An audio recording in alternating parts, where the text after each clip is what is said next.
Lux presents Hollywood.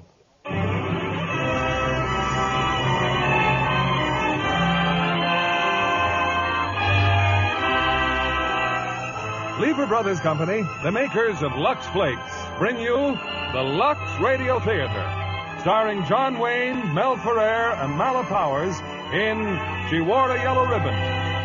Ladies and gentlemen, your producer, Mr. William Keighley.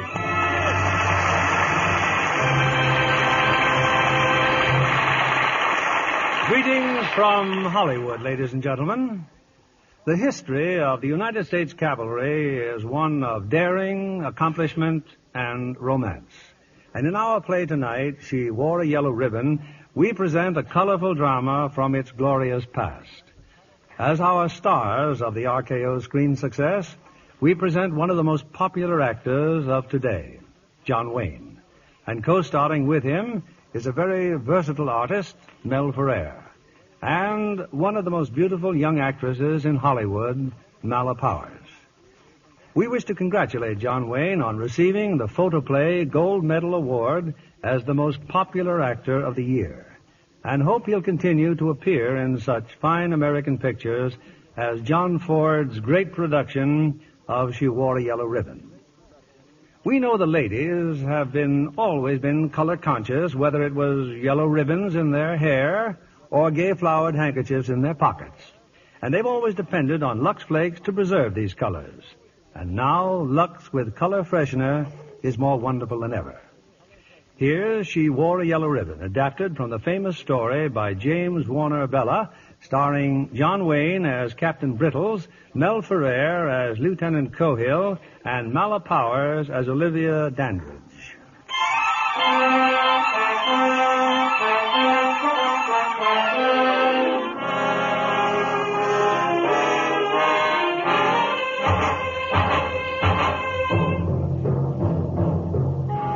It is 1876. Custer is dead. Custer and over 200 men of the 7th Cavalry. It's more than just a victory for the Indians. It is a signal to unite. Kiowa, Comanche, Arapaho, Sioux, and Apache, united in common war against the United States Cavalry.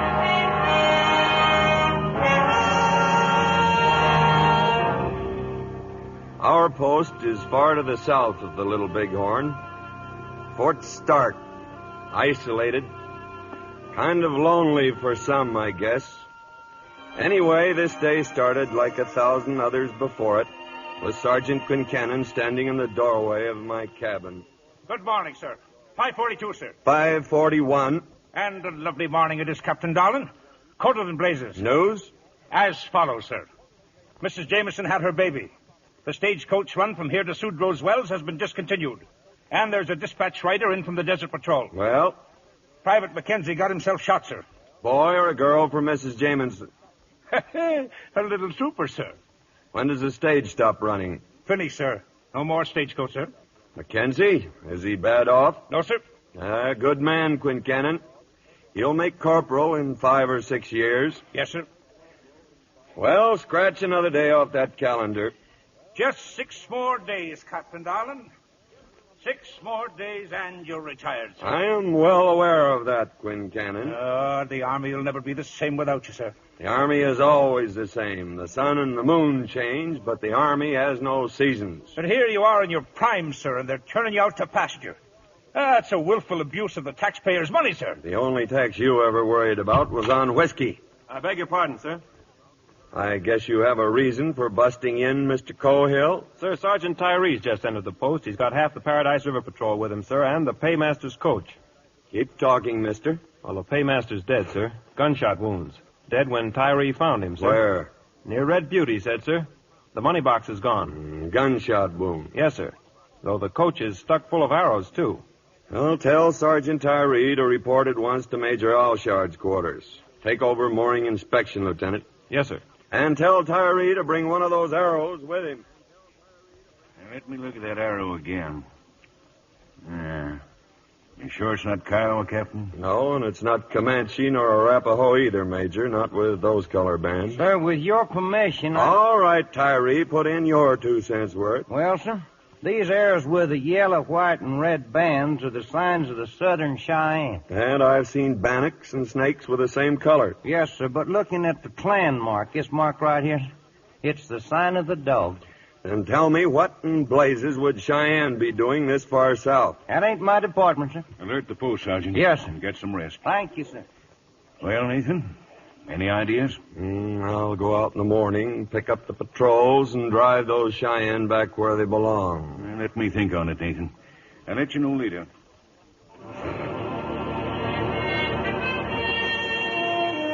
The day wore on. Now, life within a post isn't all spit and polish. Take Lieutenant Pennell, for instance, and the major's niece. Pennell's got a buckboard, and it's a fine day for a drive. Only he's having a little trouble at the gates. You heard me, Mr. Pennell. The post is on alert. Nobody's leaving the grounds. Oh, now, wait a minute, Cohill. You heard me.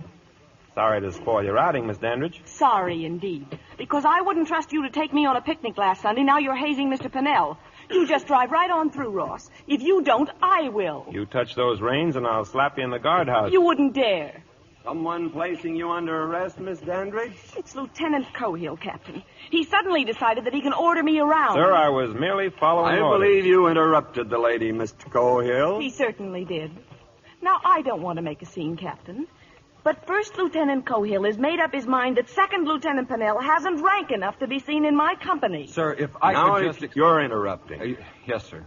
Any further complaint, Miss Dandridge? Complaint? Oh, I'm not complaining, Captain. Aha. Mr. Cohill, wipe that grin off your face and state your case. Sir, I've denied Mr. Pennell permission to leave the post. And for what purpose did you wish to leave the post, Mr. Pennell? Picnicking, sir. Picnicking? Miss Dandridge? Where? In St. Louis? Oh, no, sir. Just up by the waterfall, sir. But I'm sorry. Never apologize, mister. It is a sign of weakness. Mr. Cohill, I see no reason why Mr. Pennell should not go picnicking. Very good, sir. Thank you, Captain. But, Miss Dandridge, Mr. Cohill was quite right in denying you permission to leave under the present emergency. If you will be so kind as to get out of the buckboard. Oh, but really... Your arm, ma'am. Thank you. Mr. Pennell, you may proceed with your picnic. This way, Miss Dandridge. Ask Lieutenant Pennell. Yes, sir. Where'd you say you were holding your picnic? I'll tell you where. At Delmonico's in New York about 2 months from now. With Olivia, see? And I won't be wearing any blue suit either, bub. Get it! The major sent for me early that evening. He had made up his mind. I guess there's no other course to take, Nathan. Find those Cheyennes and push them back. Oh, by the way, here's the last report on Custer's outfit. 212 men, Nathan. Headquarters expects a hard and bloody winter. Sitting Bull preaching a holy war. I want you to take every precaution. These names. George Armstrong Custer. Tom Custer. Boston Custer. Calhoun. Cook. Yes, I expect you knew most of them. I expect I did. Harrington. Keogh. Miles Keogh. Yes, Mac. A hard and bloody winter. Oh, Nathan, those flowers over there, Abby picked them. She thought maybe for Mary's grave. Oh, well, I was figuring to stop by there now and... Yes, I know. Never miss a day, do you? Oh, thank her for me, will you, Mac? They're real pretty flowers. 9 years, Mac. 9 years last month.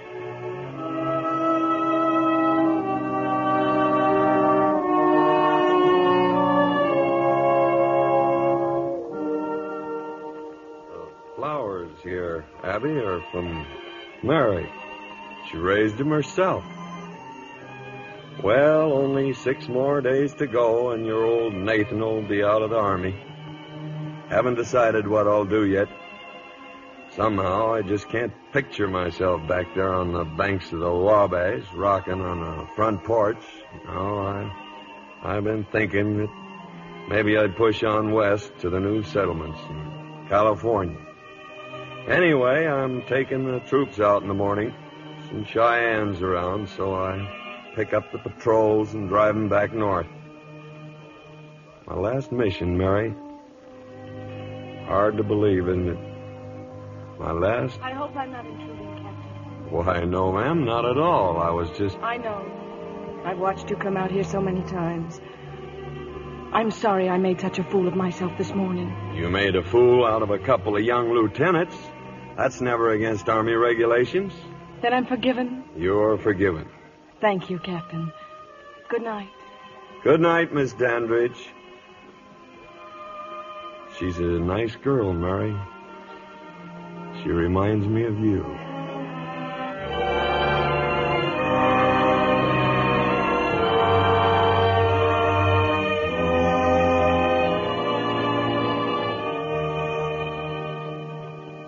At dawn, the troop was mounted and ready to leave. Till Sergeant Quincannon came up driving a wagon. Just what do you think you're up to, Quincannon? Get out of that wagon. Begging your pardon, Captain Darlin, it's orders. Major's orders. Orders? Yes, sir. Yes, sir. I'd best be seeing about them side saddles, too, sir. Side saddles? Are you trying to tell me? I'll be at Major Alshard's quarters. All right, Eddie. Hold on, Nathan. Hold on. I know. What in blazes does this mean, side saddles? A covered wagon filled with women's junk. I can't hamper this patrol with a wagon, particularly this patrol. Nathan, I'm sending my wife and niece with you. What? They're to go as far as Sudrow's Wells and take the stage east from there. This is an order. I want to protest that order. I expected you would. There's pen and paper, so put it in writing. I intend to. I sat up half the night with this, Nathan. I can't keep Olivia here. She ain't Army. I'll say she ain't. For the following reason. You want some coffee? No. Yes. 1, there is a party of Cheyenne raiding this territory. I have a feeling that every woman will... How many R's are there in territory? 2. Oh. Here, here's your coffee. Poor Abby. She says everyone will think she's running away. And what about me? I'll be a bachelor all right. And in conclusion, I respectfully protest the decision of my commanding officer to saddle this troop with his female relations. 1 L in relation. At this critical hour. Signed, Nathan Brittles, and so forth. It sounds very good, Nathan. I'll be glad to file it. Oh, believe me, I hate to hamstring you this way, but you will take every precaution. Of course he will, dear. And how did marching through Georgia take the idea of old Iron Pants riding with him? Under protest, Abby. Written protest, Abby, of course. It's always my pleasure to escort old Iron Pants. Well, as long as you're going along with us. Abby, that is the dad-blamedest outfit I ever did see. Quincannon's old britches. A little baggy, I suppose, Nathan. But they'll do for the trail. Now, where's Olivia? She ready? She's been ready for an hour. She's probably outside with one of your lieutenants. Well, kiss the old man of yours and say goodbye. Time we get out of here. And I hope you approve of my uniform, Mr. Cohill. It's very becoming, ma'am. And I notice you're wearing a yellow ribbon. Well? For Fennell, huh? How do you know it isn't for you, mister? I'd be very happy if it were for me. Very happy indeed. Morning. Trooper Dandridge reporting, sir. Well, and a proper trooper, too, and right pretty, don't you think, Mr. Cohill? I do indeed, sir. And a yellow ribbon, Miss Dandridge. Do you know what that means in the cavalry? A sweetheart. It does? Who's it for? Why, for you, Captain, of course. For me, huh? I'll make these young bucks jealous yet. I brought your mount, Olivia. May I help you? Thank you, Mr. Pennell. I hope you're wearing that yellow ribbon for me, ma'am. Why, who else would it be for? Hurry up, Aunt Abby. They'll be leaving without us.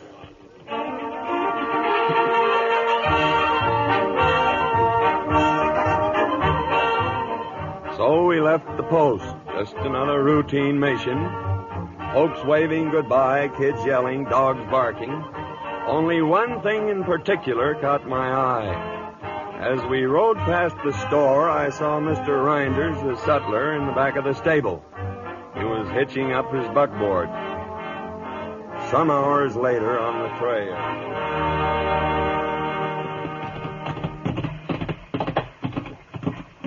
Sergeant Tyree reporting, sir. At ease, Tyree. Well, like you told me, sir, I took cover till Reinders left the post. I've been trailing him ever since. He went southeast, Captain, about a mile below the painted pole. There's 2 men waiting for him in a wagon. You recognize them? No, sir. and it didn't seem prudent to inquire. Now, what do you suppose they were doing that far south, and why did Mr. Reinders leave the post in the first place? He's a storekeeper, sir. That's right, licensed to sell merchandise to folks all over this territory. Only the post was on alert, Mr. Tyree, so I ask you again. What do you suppose Mr. Reinders and two strangers were doing that far south? Well, sir, I reckon that ain't my department, sir. Take a point, Tyree. We'll probably pick 'em up on the next go-around.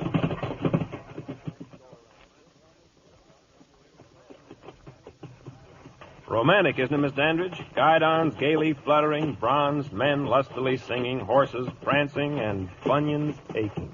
Must you always be so vulgar, Mr. Cohill? The cavalry doesn't go in for refinements, Miss Dandridge. Cavalry? This ridiculous business of dismounting and walking every hour or so. You might as well be in the infantry. We soon would be if we didn't ease these mounts. Why don't you ride in the wagon with Mrs. Olshard? No, thank you. And if you don't mind, I'd like permission to ride back along the line. Why?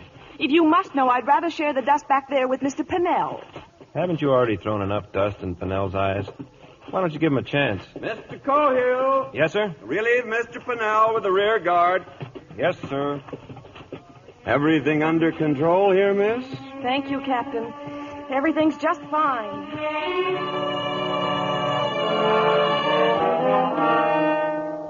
An hour later, Tyree found something he wanted me to see. I told Cohill, Pennell, and the bugler to tag along.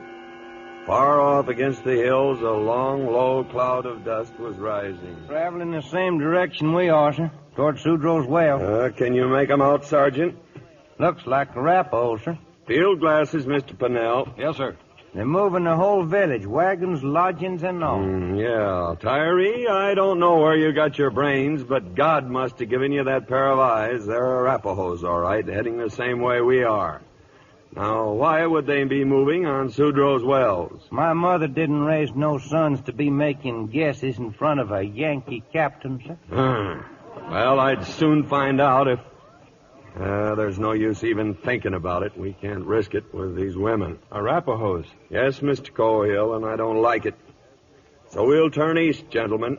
Give 'em a wide berth. But we'll lose half a day that way, sir. The ladies may miss the stage, sir. Would you rather that they missed their scalp, sir? Get back to the column, both of you. Yes, sir. Yes, sir. I'm sorry, sir. Oh, shut up. By late afternoon, we reached the canyon country. With any luck, we'd be at Sudrow's wells by morning. Thought you didn't like the wagon, Miss Dandridge. You don't have to shout, Mr. Cohill. My aunt's trying to take a nap. Well, I've only got one thing to say to you. Why don't you take your hooks out of Ross Pennell? He's got the makings of a good officer. You are not his guardian, nor mine, Mr. Cohill. Well, I'm telling you just the same. Ross is a spoiled rich kid, and the Army's his only chance. So if you can't take the Army, leave him alone. Just before dusk, we reached the rim of a valley. And down below was a sight likes of which I hadn't seen in years. Why, they're buffalo, sir. I admire your intelligence, Mr. Cohill. First time the herd's been this far south since the, summer of 68. That right, Quincannon? Correct, sir. It looks just like the good old days, sir. Buffalo meat and whiskey 50 cents a gallon, sir. You ever see a buffalo, Mr. Pennell? No, sir. Well, I doubt if the ladies have either. You may escort them as far as those rocks. The view might please them. Thank you, sir. And what you're thinking, Mr. Tyree? And don't tell me it ain't in your department. Well, Captain, if I was a young hot blood like Redshirt, anxious to show off before them Cheyenne dog soldiers, I'd be walking in front of one of them council fires tonight telling them that I was the one that made the medicine that brought back the buffalo. I'd tell them how all us Indians should stick together now, quit quarreling, and drive out the rest of them Yankee soldiers. That's what I'd tell them, Captain. Though, of course, I'm just guessing, you understand? Yeah, well, of course, now, I'm just guessing too, Sergeant, but if I was an Indian agent, maybe a licensed sutler with the name of Reinders, if I'd met up with a couple of men near Painted Post who might be gun runners, I'm guessing I'd be mighty close to that council fire of red shirts, ready to do a land office business in repeating rifles. How good's that mount of yours, Tyree? Best in the troop, sir. Make for the Paradise River. Pick up the rest of the patrol there, then proceed at your best pace to Sudrow's Wells. Have them hold the stage for the ladies. Yes, sir. And tell them that I've been delayed.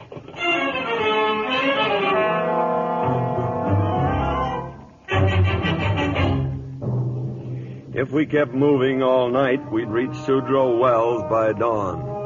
But just before daylight, we saw a strange glare in the horizon. That's no sunrise, Captain. That's a fire. It's the settlement, sir. Sudrow's Wells is over there. Shut up, the lot of you. Ladies to the rear, Quincannon. Yes, sir. First 2 sets of 4s. Forward, you!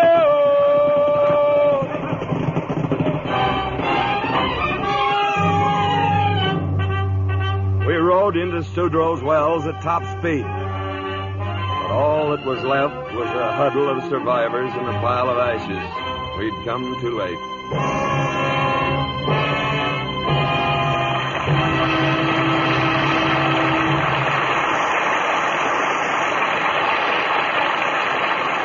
In just a moment, our stars will continue with Act 2 of She Wore a Yellow Ribbon. Now, here's Libby Collins, our Hollywood reporter, with the Lux movie news of the week. Reporting, John, that a Polynesian sarong has made another star. Not that pretty Deborah Paget hasn't already proved herself a star, but personally, I think 20th Century Fox did her an extra favor when they cast her in Bird of Paradise with Jeff Chandler and Louis Jourdan. 17-year-old Deborah didn't climb the ladder of success. She practically flew up. But it's not surprising. She has actors aplenty on her family tree. I just wonder what her ancestors, Baron de Steger and Lord Paget, would say to that sarong. Deborah, in Technicolor, makes one of the prettiest Polynesians I've ever seen. Louis Jourdan falls in love with her, but native taboos complicate their courtship. Just one bit of advice, girls. Bird of Paradise doesn't have a happy ending. So take along your handkerchiefs. You'll have a lovely cry. Does Deborah wear sarongs throughout the picture? That's right. And Deborah doesn't need Paris designs to look beautiful. The studio did make one important improvement on native washing methods. They took an 8-week supply of wonderful new Lux with color freshener to Hawaii, where the picture was filmed. It was so important in the Technicolor shots to keep Deborah's bright Polynesian prints sharp and dramatic. They wouldn't risk any other way of washing. There's nothing in the world just like wonderful new Lux with color freshener. Hollywood studios insist on it. And the stars themselves say it's more marvelous than ever. This remarkable new Lux is ideal for white things. You know how often white blouses get yellowed or gray-looking. Well, new Lux with color freshener keeps them dazzling white as new. Prints have such zing and snap you can hardly believe your eyes. All colors stay bright and beautiful, just the way you want them. Thanks for the tip, Libby.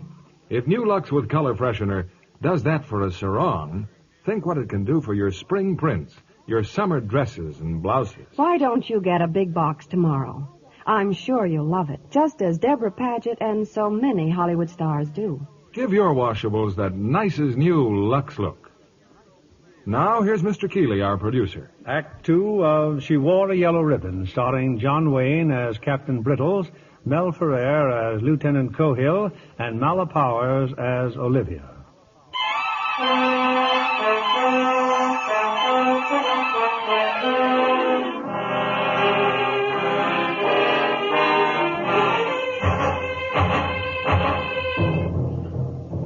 Among the survivors at Sudrow's Wells were 7 men from the Paradise River Patrol under Corporal Quayne. Quayne had been badly wounded. Arapaho, sir, they jumped us at sundown yesterday, sir. Yes, well, your report can wait, Quayne. Doctor, over here. I better give it to you while I can, sir. They had us ringed. At night we got away. We made it to the relief point, sir, but you weren't there. Just Sergeant Tyree alone. I wanted to be there, Corporal. We got here before midnight, and then they closed in. Thank you. A good, clear report, Corporal. Show up in your record when you come up for that extra stripe in 2 or 3 years. Thank you, sir. Who are they, Tyree? Cheyenne dog party. About 30 Arapahoes with them. They banded up under Red Shirt. Well, that blows the lid, doesn't it? How many dead here? 5, sir. Ma and Pa Sudro, one other woman, 2 men. Children see it? No, sir. Found them hiding in the smokehouse. Tyree, I think it's about time I did retire. Sir, one of the dead is Trooper Smith. Smith? Wasn't for him, sir. There's a lot more of us been gone. Smith? I served under him for more than a year, sir. Wilderness campaign. Oh, yes, I know. Mr. Cohill. Sir? Where are the women? They've rounded up the children, sir, getting them quieted down, sir. Assign a burial party, Mr. Cohill. Then I'll want this column moving again within an hour. There's a storm coming up.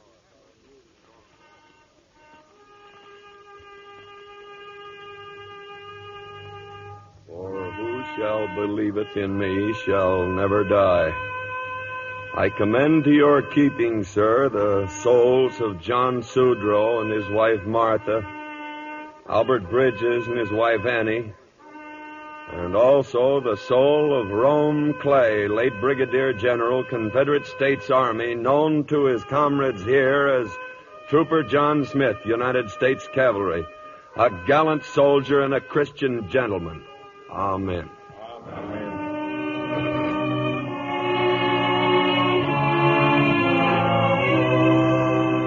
We buried the dead and made ready for the journey back to Fort Stark. Captain Brittles. You will go to the rear, Miss Dandridge, where you belong. Yes, sir, I'll go. But I want you to know that I'm well aware that all of this is because of me. Because I wanted to see the West. Because I wasn't Army enough to stay the winter. You're not quite Army yet, miss, or you'd know never to apologize. It's a sign of weakness. As for what's happened, only the man who commands can be blamed. Press on me.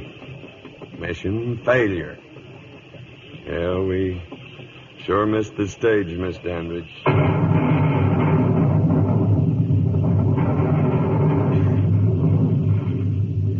Pass the word.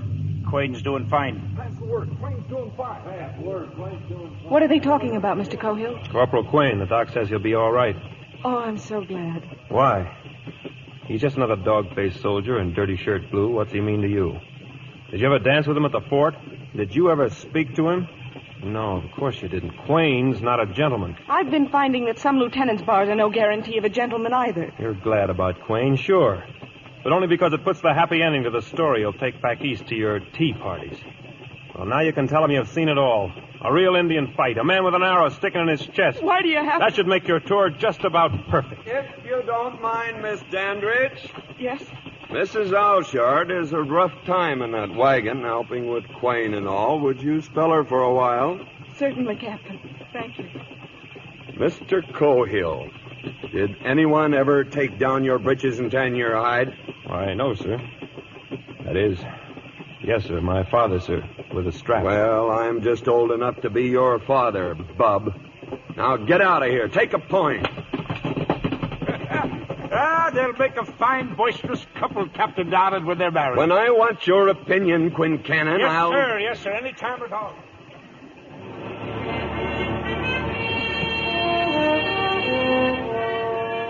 Rain let up that afternoon, and at dusk I called a halt. We'd stop a while and rest. We needed it. All of us. I wouldn't go any further if I were you. Captain Brittles said we'd be here for 2 hours. I didn't hear him say anything about taking a walk. There's probably 100 hostiles out there. You think that's a whippoorwill? Come on, Olivia, let's go back. I can walk alone, thank you. Olivia, please. The old man says don't ever apologize. It's a sign of weakness. But I'm sorry for everything I've said and done. Oh, honey, you know how I feel about you. Flint, if you'd only... All right, Cohill. Let's get her over with. Pull your blouse. You crazy, mister? Don't pull rank on me. You've been green-eyed ever since she put that yellow ribbon on. Button up that shirt, mister. Ross, please. You can sneer all you want to, but you keep your paws off my girl. All right, mister. I'll accommodate you. Ross, no! Button your shirt, Mr. Pennell. I thought better of you. 4 years out here and still acting like a wet-eared cadet on the Hudson. What is this all about, Mr. Cohill? Sir, I must decline to answer, respectfully. Mr. Cohill, it is a bitter thing indeed to learn that an officer who has had 9 years' experience in the cavalry, the officer to whom I am surrendering command of this troop in 2 more days, should have so little grasp of leadership as to allow himself to be chivied into a go at fisticuffs, while taps have barely sounded over a brave man's grave. God help this troop when I'm gone. Sir, it was my fault. You're at attention, Mr. Pennell. It was a misunderstanding, You'll Captain. oblige Miss Dandridge by getting back to troop area. Yes, sir.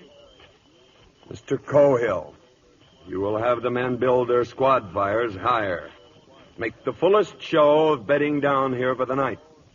Then we're sneaking out, heading for the river.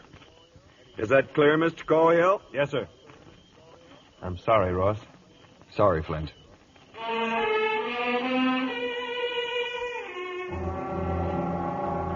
As usual, I had sent Sergeant Tyree to scout up ahead. And as usual, his eyesight hadn't failed him. Hostile, sir. They're holed up in a ravine about 3 miles north of here. Only that ain't all. Well? They got visitors. Our old friend Rinders. Right smart of trading going on right now. Repeating rifles. Mr. Rinders, huh? Oh, pass the word to Mr. Pennell. The 3 of us are going up to that ravine. The darkness helped us. We got to within maybe 100 yards of the Indian encampment. They'd built a big council fire. There was Rinders and his friends bargaining with Redshirt over the rifles and the wagon. Well, what's the argument now? Same thing, Rinders. Redshirt keeps saying that $50 apiece is too much. Too much, huh? Tell that grandson of a horse thief that I know he's got the money. Because he stole it from the paymaster's coat. Shiva, tell him I know he killed him, too. That it's $50 or no rifle. We saw Redshirt raise his hand, then a flash of knives. They dragged the white men, still living, and threw them on the fire. Join me in a chaw of tobacco, Sergeant? No, sir. I don't chaw and I don't play cards. Chawing tobacco is a nasty habit. It's been known to turn a man's stomach. Mr. Pennell? I'll take a chaw if you please, sir. Here. Now let's go. You still figuring on resigning, Mr. Pennell? No, sir.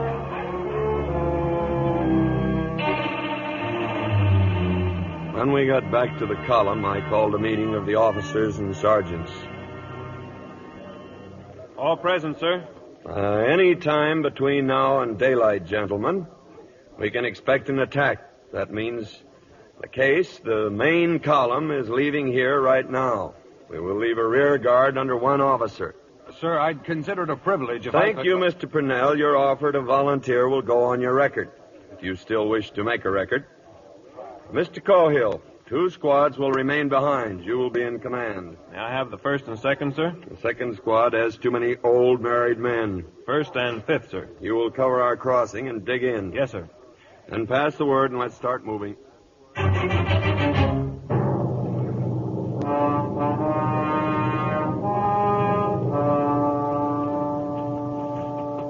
Lieutenant Pennell reporting, sir. The main column is safely across the river, all but you and Miss Dandridge, sir. Stand by. Mr. Cohill, as you know, this is the only crossing within 20 miles. So you've got to buy me some time. You've got to buy me a long day. Then we'll do it, sir. I know you will, Flint. Flint.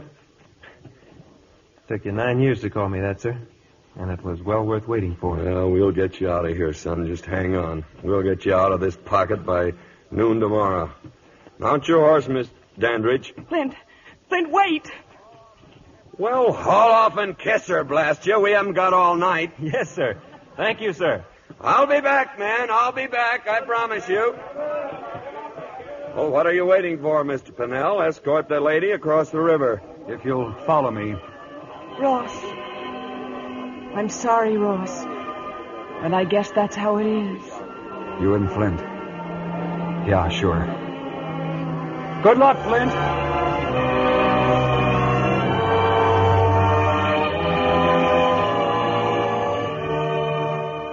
You're worn out, Nathan. The report can wait till later. Just thank heaven so many of you got safely back here to post. It is my duty to report, Major Allshard. Mission a failure. Oh, fiddlesticks. It was our fault. You did everything and I more have than never that. worn a coat of whitewash yet, Abby, and I won't start now. I failed at Sudrow's. I failed to keep Reinder's rifles from the tribes, and I failed at everything. I leave the Army a failure. Now stop it. You're just running yourself down because you... Blast it, Mac. Hasn't she told you I left Flint Cohill with 2 squads back at the Paradise? And a sound military move. So, with your permission, I'll start back. I'll have Cohill out of that pocket by noon tomorrow. No, Nathan. The troops can't leave till morning. Morning? They ought to pull out of here before midnight. Well, I'd agree if you were leading them, but Pennell will need all the daylight he can find. Pennell, that babe in the wood, fording a river against a swarm of hostiles with Winchesters? Nathan, aren't you forgetting something? You retire from the Army tomorrow. Tomorrow is all I need. I can't leave Cohill facing those devils. It's no one-day mission. This could go on for weeks. All right, then I'll volunteer as a civilian scout, interpreter, anything. And I thought you were fond of Cohill. Fond of him? Every time Cohill gave an order, men would turn around and look at you, wondering if he was doing the right thing. You want to ruin the boy? Oh, I know, Mac. Pennell's got to run his chances, too. We ran him, Nathan. That's what we get paid for. Yeah, I guess you're right, Mac. I guess you're right. Well, with your permission, then, I'll quit the post tomorrow. Permission granted, Nathan. Where will you go, Captain? Go? I don't know, miss. West, I guess. California, new settlements. Old soldiers, Miss Dandridge. Someday you'll learn how they hate to give up. Captain of a troop one day and every man's face turned towards you. Lieutenants jump when I growl, and now tomorrow I'll be glad if the blacksmith asks me to shoe a horse. Blast your eyes, Abby, if you start sniffling now. And as for you, young lady... I'm not crying. I'd like to stand up and cheer.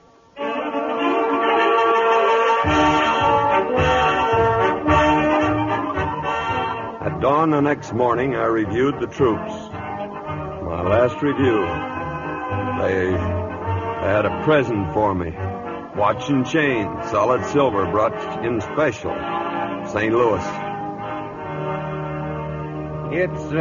It's engraved on the back, sir. Captain Brittles from C Troop, lest we forget. Lest we forget. We had hoped to hold a dance in your honor, sir, but under the circumstances... Oh, thank you. Thank you. Thank you all. You will do me one last favor, Mr. Pennell. Take your troop and proceed on your mission. Yes, sir. Forward! Yo! Good luck, C Troop. Good luck.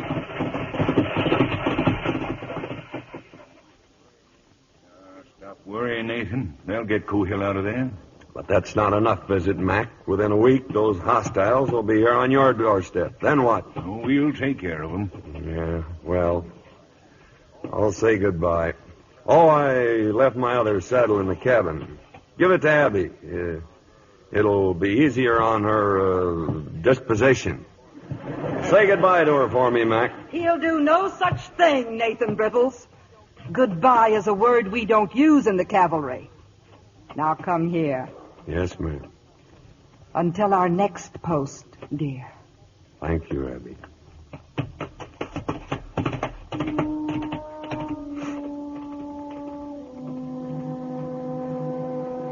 Once out of sight of the post, I swung east toward the Paradise River. I had a plan. I had witnessed Reinder's murder, but I had seen more than that.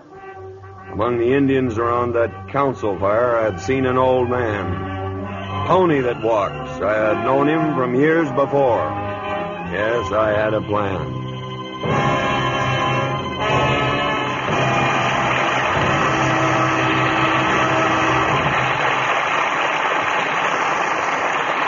And now, a brief intermission before our stars return with Act 3 of She Wore a Yellow Ribbon. I've chosen as our special guest tonight Hollywood-born Leslie Banning, who is building a very successful career as a freelance actress. You've made a picture recently at RKO, haven't you, Leslie? Well, yes, I have, Mr. Keeley. But I haven't even seen the rushes yet. Well, I'll let you in on a secret. John Farrell, the director, told me you've done a splendid job. Well, that's good news, Mr. Keeley. You did better than my spy. And who was that? Jane Russell. She's my sister-in-law, you know. Yes, of course. While Jane was working on Howard Hughes' production of His Kind of Woman with Robert Mitchum, I asked her to get some inside information, but she wouldn't talk. Perhaps you should have asked Jane to sing. You know, she plays a sultry nightclub singer in search of romance, and naturally, she finds it with Robert Mitchum in this action-packed drama. Glamour and sophistication become this new Jane. Practically swooned over the gorgeous clothes she wears in His Kind of Woman. 19 different outfits. Judging by appearances, you yourself can face any clothes competition with distinction. Thank you, Mr. Keeley. You know, one of the reasons it's so easy to keep clothes looking wonderful is new Lux with color freshener. I've always loved Lux, but this new Lux is the most marvelous ever. Prints look wonderfully fresh, so alive, and colors, well, they practically sparkle. Even my lovely slips and nighties stay so gorgeous looking, I can hardly believe they've been washed at all. Jane and I both love it. A great many other Hollywood stars agree with you and Jane Russell. No other way of washing nice things leaves them fresher or brighter. Hollywood studios say new Lux with color freshener is a washing miracle. This amazing new Lux leaves white things dazzling white, prints brilliant and gay, all colors dramatically new-looking. Even delicate pastel slips and nighties renew their fragile beauty every time you Lux them. If you haven't tried new Lux with color freshener, you're in for a real thrill. Get a big box tomorrow. Use it for your washables to give them that nicest new Lux look. Thank you for coming tonight, Leslie Banning. It's been a pleasure, Mr. Kennedy. We pause now for station identification. This is CBS, the Columbia Broadcasting System.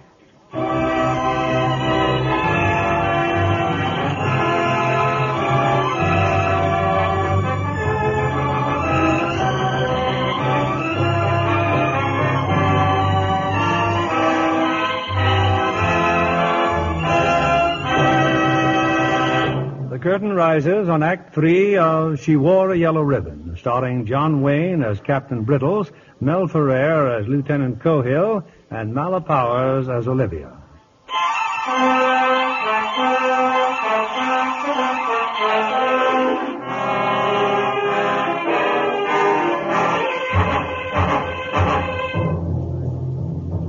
I was back with the troop by nightfall. Pennell, to my surprise, had effected the relief of Cohill's men without incident. And so far, the Indians had failed to make a move. There's a reason they've held off, sir. We've scouted them all day. They're concentrating forces. How many, Mr. Cohill? Close to 1,000, sir. Arapahoes, Kiowas, Comanches, and those Cheyenne dog soldiers. How much time have we got? What's your guess? Well, no time at all, sir, because we've got to hit them first. I'm glad the Major sent you, Captain. The men will feel a lot better about it now. Didn't send me, Mr. Cohill. I am not on duty. Then the orders haven't been changed. Orders are orders, sir. But for the next 4 hours, according to my brand new silver watch and chain, I am still an officer in the United States Cavalry. Flint, if I gave you a written order, would you obey it? I don't need a written order, sir. Nevertheless, you're going to get it. It might come in handy in our court-martial. Sergeant Tyree? Yes, sir. I am ordering you to volunteer again. Yes, sir. You and me are going to ride out of here, Sergeant, just as soon as I write Mr. Cohill's orders. It's just a pencil, Flint, but I'm using all the official phrases. Yes, sir. You will remain here in your command, and don't force any action until I return. But if I don't, then read this piece of paper for your orders. Put it in your pocket. I understand, sir. And now, Mr. Tyree, if you'll find me a fresh horse, we'll take a little ride out toward those hills.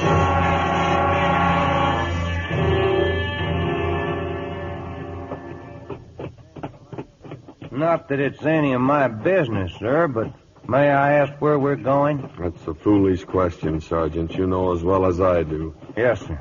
To the Indian encampment. You aiming to powwow with Red Shirt, Captain? I'm not that crazy. No, sir. But there is a chief who might listen to us. Pony that walks. Ever hear of him? Yes, sir, but he's an old man. That makes two of us who've seen enough of war. Yes, sir.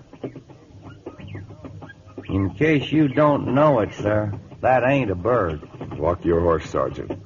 Hold up your right hand. It's a peace signal. Let's hope they'll see it. They're just over that ridge, Captain. Yeah. Ever been scared, Mr. Tyree? Yes, sir. Up to and including right now.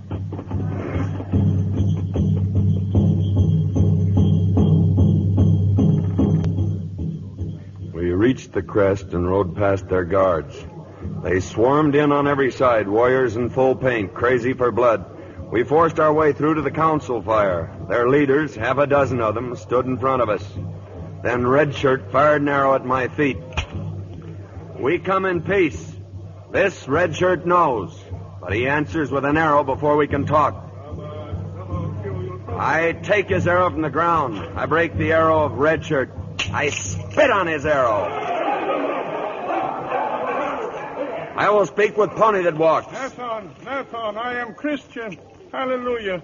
Old friend me. Long time. I have come in peace, Pony that walks. Take salt, Nathan. Take salt. It was plain that the old Indian was tolerated in the council only because of his years. Red Shirt was the leader of this army and nobody else. Red Shirt, very angry. Lili, Shichi, Saba. Kill. Much blood. Nathan, old friend, smoke pipe. Nathan, smoke. Good. I smoke your pipe, but my heart is sad at what I see. Your young men painted for war. The medicine drum's talking. It is a bad thing. Many men will die. My young men, your young men. No good. We must stop this war. The young men do not listen to me. They listen to big medicine. Yellow hair Custer dead. Buffalo come back. Great sign. Too late, Nathan. You come with me. We hunt buffalo together. Smoke many pipes. We are too old for war. Yes, we are too old for war, but old men should stop wars. Too late. Soon many squaws sing death songs. Many lodges empty. You come with me. We hunt buffalo. Get drunk together. Hallelujah. No, old friend, I must go. I go far away. You will go in peace, Nathan. I put Manitou round neck. No harm.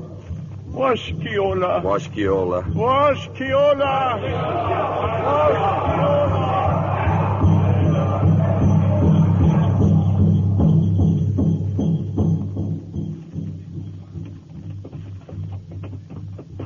It appears they're turning us loose, Captain. It's not enough, Sergeant. I had hopes of coming to terms. Terms? With them? One more failure to add to my... Is something wrong? No, nothing wrong. Just glanced to your left there. Kind of casual-like, Sergeant. Yes, sir. Well? The ponies, hundreds of them. Hundreds of ponies in a gully where they can't wander off. But if something was to stampede those ponies... Stampede? Yes, sir. Back to camp, Mr. Tyree. On the double.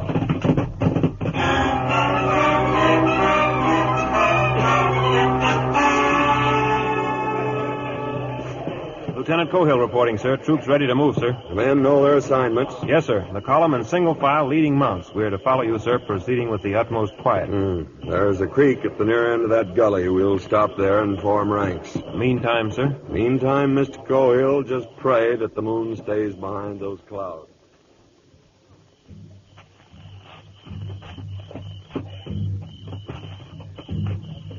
Troop, halt.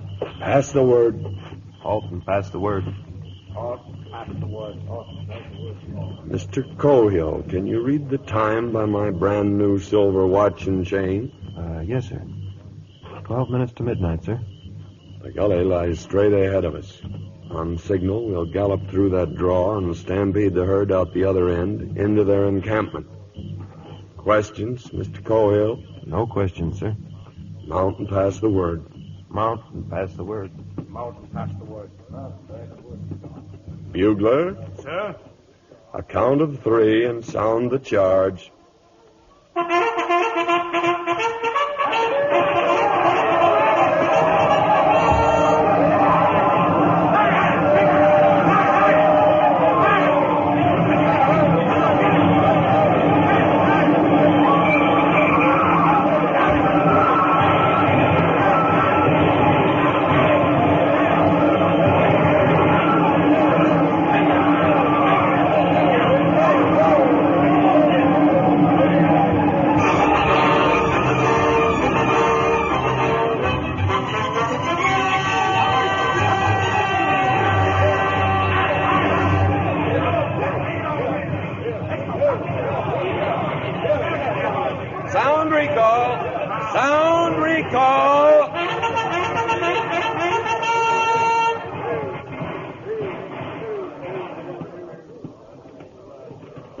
Any wounded, Mr. Cohill? No casualties, sir.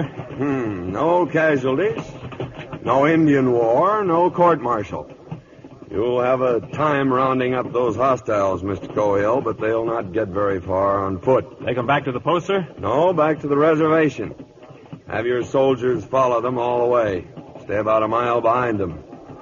Walking hurts their pride, and your watching will hurt it worse. Yes, sir. Can you read what time it is by my brand-new silver watch and chain? 2 minutes past midnight, sir. I've been a civilian for 2 minutes. Hard to believe. It's your army, Mr. Cohill. Good luck.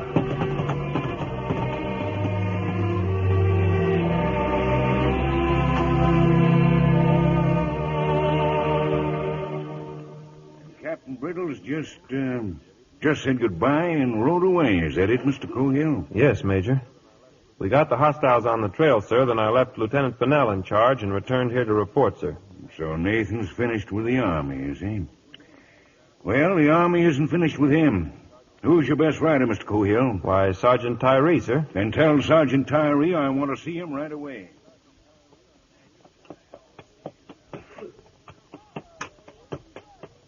Yahoo! Captain Brittles! Tyree? Been half a week running you down. If you think you're going to California, Mr. Tyree, you're... Just bringing a message for you, sir. Huh? From a Yankee War Department by way of Major Olshaw. I knew it. Dad blasted, I knew it. Where's my spectacles? Every time a man... Tyree. Look. Look what it says. It's my appointment, Chief of Scouts with the rank of Lieutenant Colonel. And will you look at those endorsements? Phil Sheridan, William Tecumseh Sherman, and Ulysses Simpson Grant, President of the United States of America. There's 3 aces for you, boy. Yes, sir. I kind of wished you'd been holding a full hand. Huh? Full hand? What do you mean, full hand? Robert E. Lee. Oh. Well, it wouldn't have been bad. Let's get back, boy.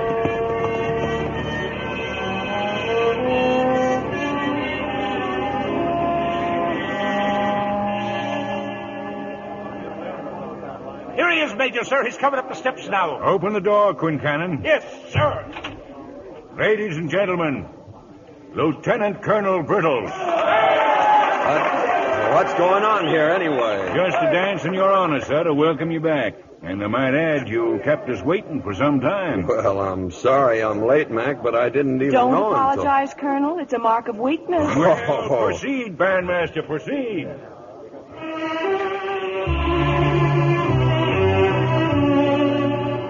Old Iron Pants has a request to make. Your arm, Nathan. Thank you, Abby. And, sir... Yes, Mr. Cohill? You'd be surprised to know that Miss Dandridge and I are going to be... Why, son, I knew it all the time. Everybody in the post knew it above the rank of a second lieutenant. Right, Mr. Pennell? There'll come a time, sir, when I'll be a first lieutenant. Yeah, in 12 years. Will you stay for the dance, Colonel? Well, if you'll excuse me, Miss Dandridge, I've got to make my report first. Colonel, wait. Here, please take these with you. Oh, I am obliged, ma'am. Well, thank you, ladies and gentlemen. Thank you. Report? And your flowers. You gave him your flowers. I think they'll make someone else even happier, darling. His girl.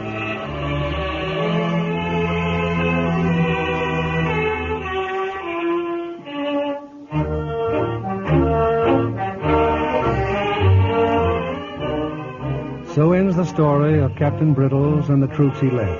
The dog-faced soldiers, the 50 cents a day professionals riding the outpost of the nation. From Fort Reno to Fort Apache, from Chesterton to Stockton. Men in dirty shirt blue and only a cold page in the history books to mark their passing. But wherever they rode and whatever they fought for, that place became the United States.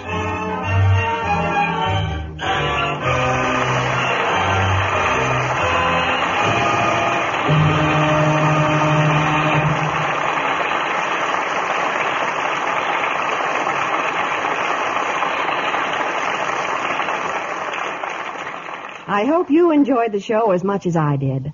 Now I know you'll want to meet our stars personally, so in just a moment, Mr. Keeley will be back with them for a brief chat and to tell you about next week's show. But first, I'd like to give you my own experience with this wonderful new Lux with color freshener. I was so excited myself the first time I tried it, I could hardly believe my eyes. You know, here in Hollywood, we see so many wonderful things that when the stars themselves say it's the most marvelous thing that ever happened to their favorite Lux, you can be sure it's really sensational. I call it a beauty bath for colors. Take my white blouses. They stay whitest white time after time. And my prints, they look so vivid and alive after a Lux bath, I think I must be dreaming.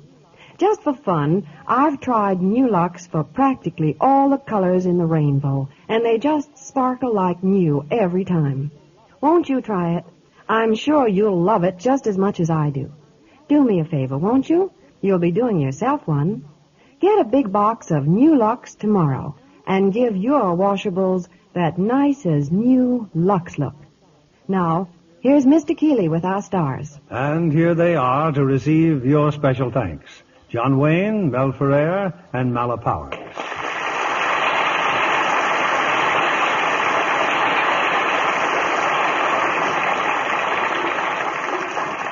John, we usually advise the young actresses appearing here to use Lux to help their careers. Now, for the young actors, we'll take a tip from you and suggest football. Well, it is true that I went from football to making pictures, but my wife has always used Lux Flakes, and there you have the complete story of my life. Well, John, I'm also an ardent fan of Lux Flakes, but I hope that isn't the complete story of my life. Well, honey, you've got a long way to go, and I'd say you're off to a flying start. And that comes from a man who knows. John, I think you're one actor who can truly say that the secret of your success is hard work. Well, that's for sure. I understand that at one time there were 9 different John Wayne pictures playing simultaneously in local theaters. Well, I like to be active, Mel, and I try to see that all the pictures are filled with the same. For instance, at RKO, I just finished the Edmund Granger production of The Flying Leathernecks. You can guess what that's all about. We're soon leaving for Ireland to do a film with John Ford. Well, why don't you stay with us at RKO and do another picture? Well, okay, Mel. I'd really like a chance to direct something for Howard Hughes like you've been doing. I suppose, John, you're talking about Mel Ferrer's wonderful direction of Faith Domergue in Vendetta. That's exactly what I'm talking about. Producing, acting, directing. Now you know the secret of John Wayne's success. Hard work. Well, speaking of hard work, Bill, what are you doing here next week? Mel, we've really selected an exceptional cast for next week's play, and we'll present them in Metro-Goldwyn-Mayer's electrifying drama, The Red Danube. And from the original cast, we have 3 great stars. Walter Pidgeon, Peter Lawford, Janet Leigh. You won't want to miss this gripping story combined with a tender romance. It sounds wonderful. Good night. Good night. Good night, and all our thanks.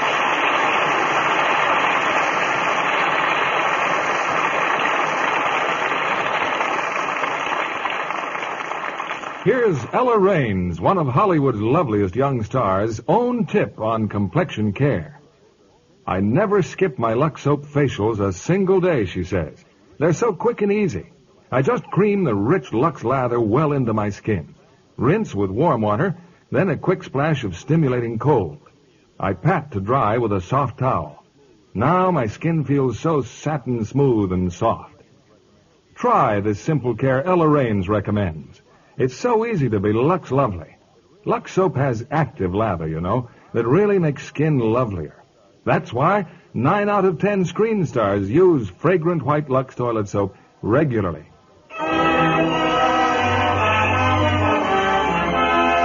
Lever Brothers Company, the makers of Lux Flakes, join me in inviting you to be with us again next Monday evening when the Lux Radio Theater presents The Red Danube, starring Walter Pidgeon, Peter Lawford, and Janet Leigh. This is William Keeley saying good night to you from Hollywood.